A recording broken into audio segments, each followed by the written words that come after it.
اعوذ باللہ من الشیطان الرجیم، بسم اللہ الرحمن الرحیم۔ السلام علیکم پیارے بہن بھائیو، اللہ پاک سے دعا ہے آپ کو صحت، تندرستی اور امن والی زندگی عطا فرمائے، آمین۔ میں آپ کے ساتھ سبق آموز کہانی شیئر کر رہا ہوں۔ کہانی کو آخر تک پڑھیے گا، انشاءاللہ آپ کو بہت مزیدار لگے گی اور اس میں سے سبق حاصل کیجیے گا اور نصیحت حاصل کیجیے گا۔ حضرت ہماری تاریخ میں بہت بڑا خوبصورت نام عبداللہ بن زید رحمۃ اللہ علیہ کا ہے۔ آپ نے ساری زندگی نکاح نہیں کیا، جوانی گزر گئی، پڑھا پایا۔ ایک دن بیٹھے حدیث مبارک پڑھ رہے تھے تو اس میں نبی کریم صلی اللہ علیہ وسلم کا فرمان پڑا، جس کا مفہوم یہ تھا جنت میں کوئی اکیلا نہیں ہوگا جو نکاح کی عمر میں نہیں پہنچا، یا پہنچا بھی تو کسی وجہ سے نہیں ہوا اور وہ مسلمان ہی مرا، تو اللہ مسلمان مردوں اور عورتوں کا جنت میں نکاح کر دے گا۔ جب یہ حدیث پاک پڑھی تو دل میں خیال ہے کہ یہاں تو نکاح نہیں ہے، جنت میں ہونا ہی ہے، جنت میں میری بیوی کون ہوگی؟ اللہ پاک سے دعا کہ مجھے میری بیوی کون ہوگی؟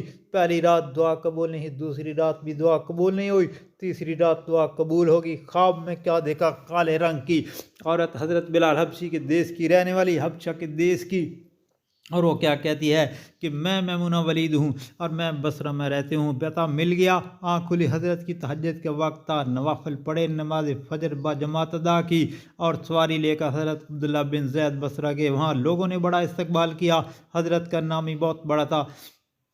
بٹھا کر پوچھا، حضرت بتائے بغیر کیسے آنا ہوا؟ خیر تو ہے؟ آپ نے پوچھا، یار یہ تو بتاؤ یہاں کوئی میمونہ ولید رہتی ہے؟ لوگوں نے حیران ہو کر پوچھا، حضرت آپ اتنی دور سے چل کر میمونہ ولید سے ملنے آئے؟ آپ نے فرمایا، کیوں اس سے نہیں مل سکتا؟ نہیں حضور، وہ تو دیوانی لوگ اسے پتھر مارتے ہیں۔ حضور نے پوچھا، کیوں مارتے ہیں؟ حضور کا کام ہی ایسے کرتی ہے، رو کر ہنسرات رونا شروع کر دیتی ہے۔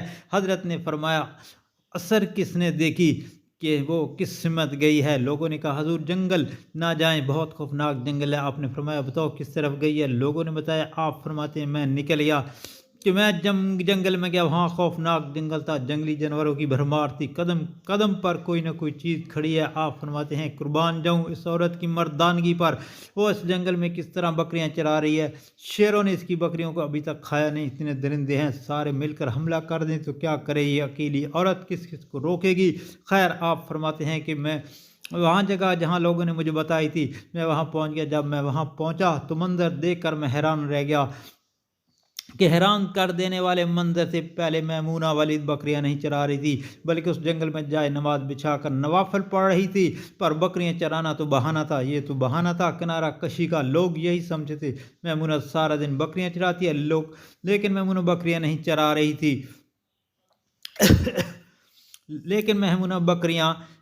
چرا رہی تھی دوسرا کیا دیکھا کہ میمونہ تو نماز پڑھ رہی ہیں، پھر بکریاں کون چرا رہا ہے؟ بکریاں تو ایک جگہ نہیں رکتی، کہیں ادھر جاتی ہیں کہیں ادھر۔ آپ فرماتے ہیں کہ میمونہ نماز پڑھ رہی تھی اور شیر بکریاں چرا رہے تھے۔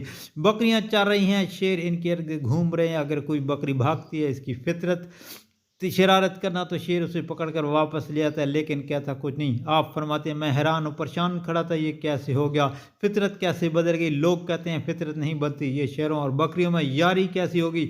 آپ فرماتے ہیں، میں دنگ و حیران پریشان کھڑا ہوں، مجھے نہیں پتا کہ میمونہ نے نماز ختم کر دی اور مجھے مخاطب کر کہتی ہے، اے عبداللہ ملنے کا وعدہ تو جنت میں تھا، آپ یہاں آ گئے۔ آپ فرماتے ہیں، میں حیران رہ گیا، اس سے پہلے تو ملاقات نہیں ہوئی، تو حضرت میمونہ ولید کو میرا نام کیسے پتہ چل گیا؟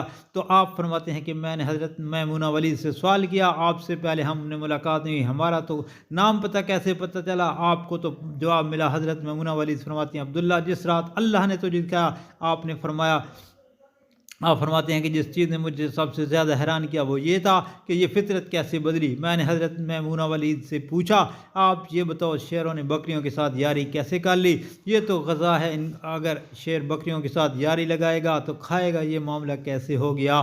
حضرت میمونہ ولید فرماتی ہیں، جب میں نے رب سے صلح کر لی اس دن سے شیروں نے میرے بکریوں کے ساتھ صلح کر لی، ہم سب بھی صلح کر لیں، یاری لگا لیں، کہیں دیر نہ ہو جاوے، رب کے ساتھ اپنے تعلق مضبوط کر لیں۔ دوستو بہت مزے کی زبردست اللہ پاک سے یاری لگا لو، یہی حقیقی زندگی ہے، یہی حقیقی کامیابی ہے۔